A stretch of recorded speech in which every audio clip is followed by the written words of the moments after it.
Hi, everyone. I'm Rachel Robertson. And I'm Claire Goss. Welcome to the Bright Horizons podcast, Teach, Play, Love for parents of children 0 to 8.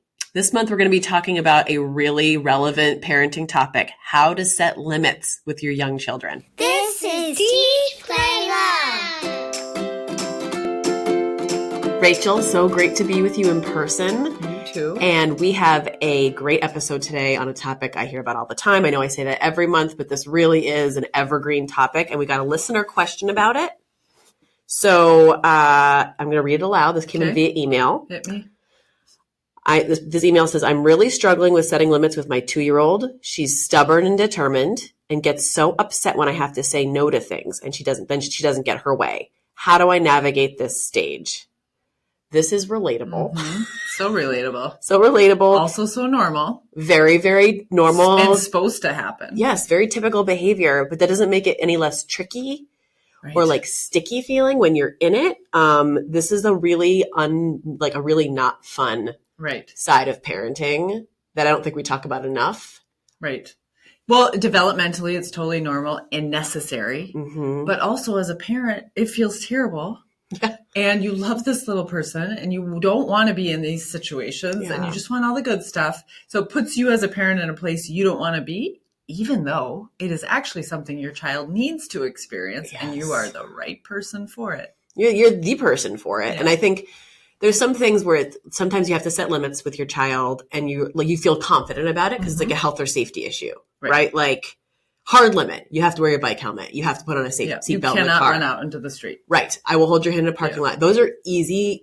Well, I'm not going to say they're easy limits to set because the child can still have really strong opinions that you're wrong about it, even though you know in your heart of hearts that this is the health and safety issue. You're not going to negotiate so much, though. They're not going to be able to say, I actually just once a week, can I run out into the street? Like you're not going to, that's not going to be something that you feel like you're ever going to fold on. It's just, this is how it is. This is how it is. But there's other limits we have to set as parents where there's like more of a gray area. Like can I have 10 more minutes with my iPad or can I please have an extra cookie with like the little puppy dog eyes? And you're like, I don't know. And then they get upset and then you feel awful. And like, these aren't the good feelings I wanted to have as a parent today. And it's easy. If you say yes, it's an easier moment to get through. Long term, you're going to give yourself some consequences, but you do in the moment and especially end of the day or on the drive home, you've got that decision fatigue going strong yourself as a parent. So you just want to just kind of overcome these hurdles. That's right. And they know, and again, they're supposed to be doing it. They know, they figure out quickly how to manipulate that situation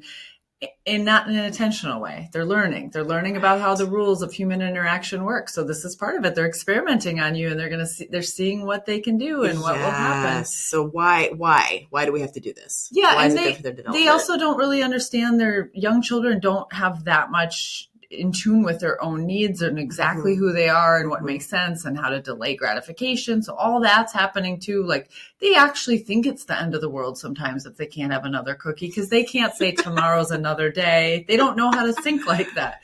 So they're going to put it to you as if like this is a crisis level situation and it's up to you to manage the immediate and the long term. Yes. But we know you're not, even though you feel like it in the moment, I'm like, I can feel it in my chest because I'm, my kids are older, but I'm still setting limits constantly.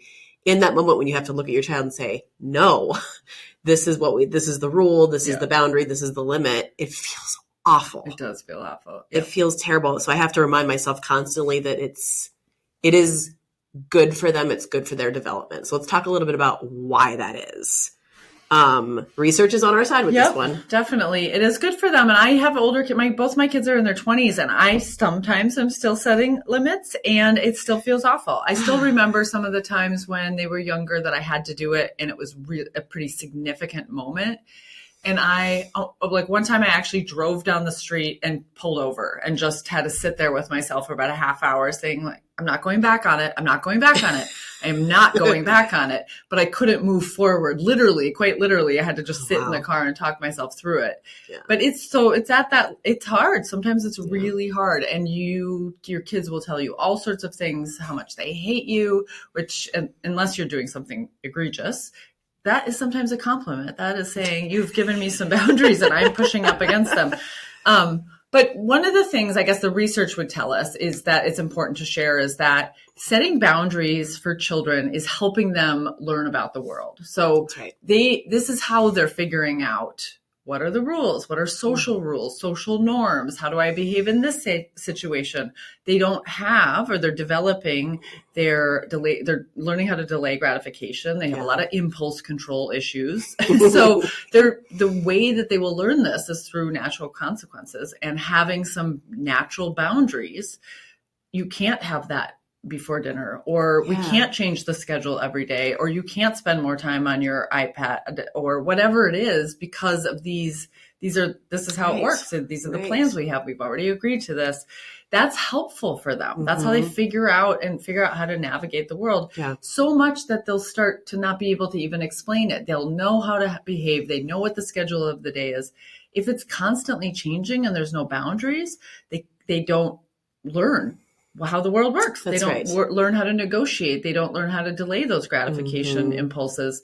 So it's really important for that reason. I always talk about kids don't know how to read a clock or a calendar, and routine and structure is what helps them figure that out. And they feel safer within those boundaries. If you think that you're going to be allowed to do whatever you want to do, those folks that grow up in that kind of situation actually have lower levels of mental health. They have struggling finding their identity, finding what they're good at, settling, all sorts of struggles in life. And you wouldn't, intuitively understand that. But people with boundaries that have had to kind of create some moments of resilience and adversity to get over, they do better in life because they have built the skills to manage through those situations. So you don't have to give them fake consequences or fake boundaries, but just real life boundaries are enough for them to like logical boundaries that make sense. Like things like, last time you had 10 cookies before bed, there was a consequence to that. Or like, we were chatting before we started recording. One of my limits that I was constantly setting with my children was we go to the playground and they'd be kind of physically wild. And then I'd try to go to the library right after that. And they'd be running through the library with their outside voices and their outside feet. And I was like, I have to set a limit. I have to set a limit. This is not library behavior. They have to learn how to, like you said, they have to learn how to behave out in the world. There's different rules and boundaries and limits. And if you don't set the limits, someone else is going to set limits with them. And it's, it's coming for them no matter what. So back to what we said at the beginning is you are the person to do this with them. That is the role of parenting. One of the main roles of parenting is it's actually not to be their best friend. It is to be their parent. They will find best friends elsewhere. You can be friendly and have a really strong, great relationship with them, but saying yes to your child all the time, especially if it's yes after a no, isn't something that's very helpful. No, of course you can change your mind. Of course, sometimes I was wrong. Sometimes I set a boundary because I was frustrated or it made sense to me in the moment. So you can do that. Just be transparent about it. What I thought about what you said? I'm going to change my mind on this one. We're going to do it. Versus them getting you to change it by asking you for the 20th time. Relatable. You touched on something interesting, which is I hear a lot of buzzy talk about gentle parenting, which is, I think, this very popular form of parenting. And I think people think gentle parenting is like a parent who never sets limits. And I don't think that's true. What the research that I've done on gentle parenting, it's really just another name for what we call authoritative parenting. So Dr. Diane Baumrind came up with this framework for parenting back in the 1960s. It's been, proven this framework makes sense over and over again in different research studies. It's been around for decades. And she's got kind of two axes, kind of hard to explain in an audio medium, but two axes, and there's high and low warmth and nurturing and loving and like cuddliness and I love you, I love you, I love you. I'm a responsive parent. And then the other axis is limits, boundaries, just setting up those limits and boundaries that we know children need. So parents, you can be high and low on both of these types of parenting. And we know kind of I hate to say gold star because there's no perfect way to parent anyone anywhere, but the best impact that it has on kids, the best results we see in children, both academically, socially, everything across the line, are the children who receive authoritative parenting, which is high in limits. These are parents that say no, they set boundaries, and high in warmth and nurturing. And I think that's where the gentle parenting generally sits.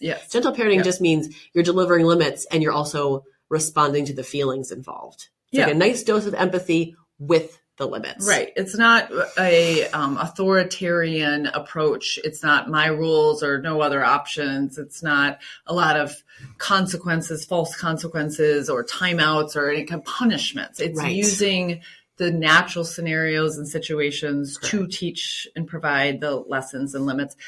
And this is what kids are supposed to do. Yeah. They're supposed to figure out the rules of the world. That's so they need to have the rules of the world to figure them out. So this is, just think of it as this is a child's job. They are experimenting constantly. We've talked about this multiple times. They're little scientists from the start. They're finding out, will she still say the same thing at the 5th time I ask this question? Yep. What if I just sneak in one more thing with my iPad or whatever it is after she shuts the door, he shuts the door for bedtime? What will happen then? It is a lot of experimenting and seeing where the real boundaries are and where the limits are. And that's what kids are supposed to do. And when we provide that for them in an empathetic, nurturing way, instead of you're in trouble for even thinking that you should challenge me, but just, I get it. This is your job. And yet here's where the boundary is. When we're able to provide that, then they can navigate it themselves later when they start to develop their own cognitive abilities to figure it out. So then they can regulate their behavior. So they don't need you to help them figure out how to behave in a library for the rest of their lives. That's right. Because you have helped them with that. So then when they go to the library on their own, they might make a different choice, but they sure would know what the boundaries are. They have internalized those boundaries. So you're providing the external limits for them when they don't have that.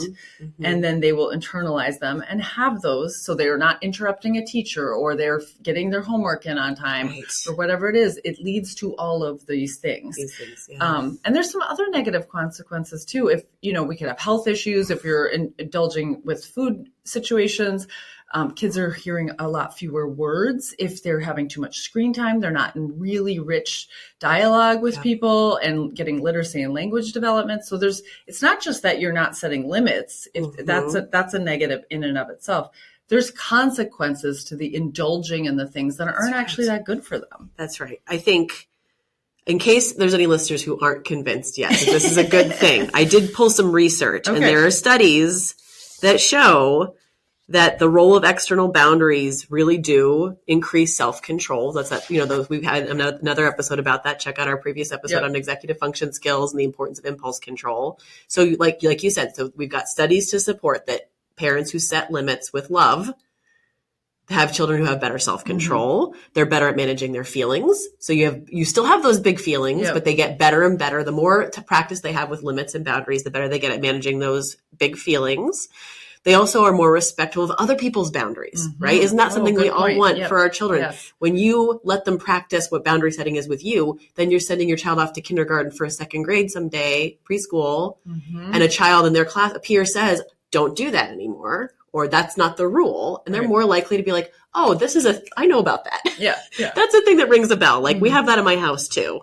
So we just know that it leads to healthier relationships in the long term, both between you and your child, like you mentioned, and with other people. We want our kids to go out in the world and have good relationships with folks. Yeah, so we want them to be a good friend, be able to make friends, and be a good friend themselves, interact with adults appropriately, and all of this helps them do that. So maybe that feels less bad if you can remember that in a situation when you're having to set a limit or remind about a limit. You're seeing big picture, all the benefits of that behavior on your part, rather than dealing with it moment to moment. That doesn't mean you're going to avoid all the crises. You are probably going to have some moment like I did where you have to pull over and just really have a talk with yourself about how you're not going to cave in, even though you really, really want to. I mean, I remember seeing my kids in tears and just saying, where's my role here? Am I helping or hurting the situation by trying to fix it for them? It gets all the way into that, over fixing things for your children, but giving them the skills to be able to do it. And it starts here. This is where it starts. It starts with a limit. Right. So with empathy, you can dry your child's tears, you can give them a hug, but are you the one that needs to fix it? And that starts right here when you're setting limits when they're little. We talk about limit setting. It's hard. It's sticky. It's tricky. Insert your favorite adjective. Once we've accepted that this is something that has to happen, how do we do it, Rachel? What are our hot tips for parents who are struggling with setting limits? So you definitely want to be thinking about it now. So good that you're listening to this and thinking about it now ahead of a situation happening. Yeah. You don't want to decide on limits in the heat of a moment where you're feeling really frustrated, because that's not going to be a good situation for anybody. No. So you want to be as clear as you can about your own limits, where you're going to draw the limits, where you're setting limits, what's okay as a family. Talk to your partner, whoever else is involved in your parenting village, and decide together on what are some limits you can be consistent about and that matter to your family. Not everyone's going to have the same limits, and that is okay too. But do this ahead of time. Make sure you remove as many times as you'd have to say no as possible. So and just pay attention. You can even do a time study. We do this in a classroom where you're just paying attention to, when do I say no? When am I redirecting my child the most? When are things becoming confrontational, or we're always having a situation? Yeah. Is there too much breakable stuff around? Is there things I don't want them to touch, but they're always sitting out? Is there an area of the house I hate having a mess in, but they are always making a mess there? That's called creating a yes environment. Solve those problems so you can say yes more often than you say no. So then you remove a lot of the need for some limits or no conversations, because you've just created this yes environment. You want an environment children can thrive and succeed in. So if they need to get some dishes for the table, put the dishes at a place that they can access them, because you might say one of the limits in this house is you can't climb on the countertops. But they can't get to the things they need, maybe. So solve those problems. Think of it like that. Set them up for success so they can put stuff away, so they can access the stuff they need. So you're getting rid of a lot of things there. I think choices are the most magical tool you have as a parent for anything. So you don't have to say no. So your child could come down. Speaking about one of my children, if they listen to this, they'll know which one it is. They could come down in a hot pink dress and cowboy boots and maybe like a bandana wrapped around their head for a school day in the middle of winter and say they're ready to go. And you could say, here's the choices. You don't even have to say no. Here's the choices for today's weather. Let's look at the weather. Here are the choices. Do you want to wear this outfit that we picked out last night? Or do you want to choose something else that has long sleeves with it and pants? You're not saying no. You're just saying, these are the limits. Here are the two choices that we have. You're not critiquing the choice that was made. You're not getting into a power struggle over it. And even engaging them potentially in, well, let's look at the weather. What do you think might happen if, what choices should we make here? And let them do some thinking in that situation. So you're giving the power back to them. Yes, exactly. Really like and that. They don't necessarily know that that's what you're doing there, but you're avoiding this power struggle, which is one thing you definitely want to do as much as you possibly can. So any kind of choices. So we can't do that. You can even say something like, we can't do that, or that's not a choice we have right now, but here are some choices we have. Don't give them too many choices, 2, maybe 3 choices. And having that power and some control is so magical for children. And then they learn within the confines of the choices what's acceptable, but they do still get to say something. Be clear. Use simple directions. If you need them to do something, tell them what you want them to do versus what you want them to stop doing. That's a really good one. Can you give an example of that? Because that one can be hard to remember in the moment. Yeah. So I'll just use an example that I see all the time in public places too, but also in a child care center program is, inside we need to walk instead of stop running. Stop running versus inside we need to walk. Yep. When we're next to each other, let's use just a talking voice instead of stop yelling. So just change it around into what the limit is and what the behavior is you're looking for. Right. You can also ask, right? I could say, oh, that feels a little loud on my ears. What volume do you think is the right volume for the library or wherever you are? You can tell this is a sticky place for Claire with parenting. Yeah. So then you get them involved in the solution, and that will depend on the age they are, but as much as you can get them involved in recalling. So then they're doing a little cognitive functioning here where they have to recall the rule that you've already put in place in another situation and then apply it. That's really good for their own development. Yeah.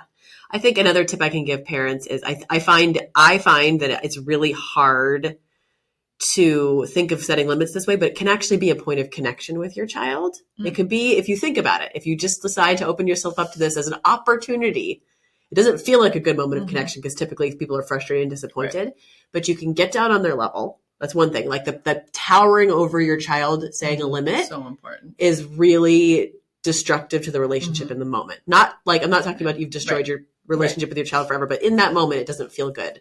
And that's something we have our teachers do sometimes. Get down on the floor and see how you look. Yep. Towering over. It can be very, very intimidating for a child. So getting down to your child's level.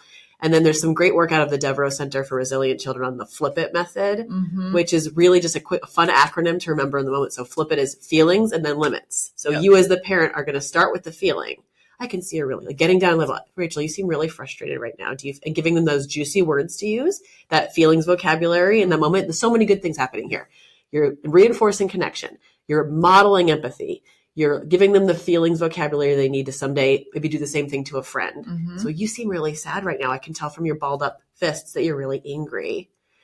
Yeah, you really wanted to run down the hall. It's tricky, right? I know it's really tricky, but that's not safe for other people. What can we do instead, right? Do a little inquiry. That's the I and Flip It. And then if they can't think of what they could do instead, you can use a prompt. I think we could try walking like puppies with our puppy feet, our soft puppy feet down the hall, whatever it is. But just reminding yourself of feeling, getting down their level, trying to connect with them. They're more likely to accept the limit if they feel like you've connected with them first. Yep, It's just across the board, always true with kids. And we absolutely should, as educators, spend more time at a child's level in a classroom than we are standing up tall in a classroom because it makes such a difference of connection. But even things where you just really think about this child as a capable participant in the situation and that they deserve the respect of where they are developmentally, but that they do still have opinions and they have especially as they get older, they have lots of opinions. But we even would think about if you're picking up a baby to maybe change them, that you still tell them. You don't just pick them up and move them aside. So they have some, you're showing them respect for who they are as a person and that they get a little bit of say in the situation. And if you establish that from the start, or as soon as you're listening to this, you haven't done it already, that goes a long way in those conversations then you're having about limits. If you haven't set limits yet, and you're listening to this now, and because when I do parent education things, I get a lot of questions about this too. I remember someone asking me a question about, well, when my daughter's sitting at her own table in the dining room on her own schedule for meal, and she's had the meal that she's requested, and then she's refusing to eat it, what do I do? So there's a lot of things that could, if you back up there, you've let go of a lot of limits to get to that situation. That's right. So if you're in that situation where you've already let go of a lot of limits, unknowingly, probably just happens slowly over time. Totally. It's happened to me. Yeah. So just figure out one or two of them to peel back at a time. And it will be tricky. It'll be harder if you haven't started it, but you're going to get through it. You are absolutely going to get through it. Totally. You don't have to stick to your guns and never bend. Like I said, you can change your mind. I've done that plenty of times with my kids. And especially as they've gotten older, there's been times that they're totally right. I am actually overthinking or overdoing it. So just saying that, I've thought about this. I've thought of a way forward. I didn't think of that yesterday. I'm going to change my mind. So again, you're not just changing because of the incessant pressure to change. Because then that's what they're learning about boundaries. They're learning if I nag someone, they'll eventually change their mind. It's not that. Yeah. I've listened to what you had to say, and I'm glad we talked about it. And I'm going to propose this new solution, or let's try it this way. So you can do things like that. Absolutely. And just thinking about, that situation again, where a child has their own table, their own meal, their own time, all navigated over, just without someone even noticing how far off. It does. That's a great example. Setting. Just one at a time. Just maybe you're changing the meal, but they're still going to have their own time and their own table for a while, or just slowly reel it back a little bit to a place that you as a parent feel that you're not just in service to demands or requests, because that isn't healthy for you as a parent. And they're not getting the feedback that they need from life about how to learn about limits and eventually be able to set their own internal limits. And you're going to be real glad you did this when they're older, when they're in high school, when they're out there on the loose. That's what I always say about my kids. They're out there on the loose in the world. They're making decisions without me. But they're doing a pretty good job for the most part. And I think some of it is, and anyone listening, all of us who are adults right now, living life in the world, we had parents that help us, or the world somehow helped us set some limits. So just know that long term, that this is a really helpful. We always say this, but you are growing adults and you want them to be able to do these things when they don't have you near them to navigate everything in life. Get parenting advice from Rachel and Claire. You can leave them a voicemail by calling 617-673-8881, and your question may be answered in a future episode of Teach, Play, Love. You can also send them an email at teach.playlove@brighthorizons.com. For more expert guidance on early childhood development, check out our family resources at brighthorizons.com. Thanks for listening. Subscribe to us. Find more episodes on Apple Podcasts, Spotify, or wherever you get your podcasts. See you next time on Teach, Play, Love. And discover parenting as the joy it was meant to be.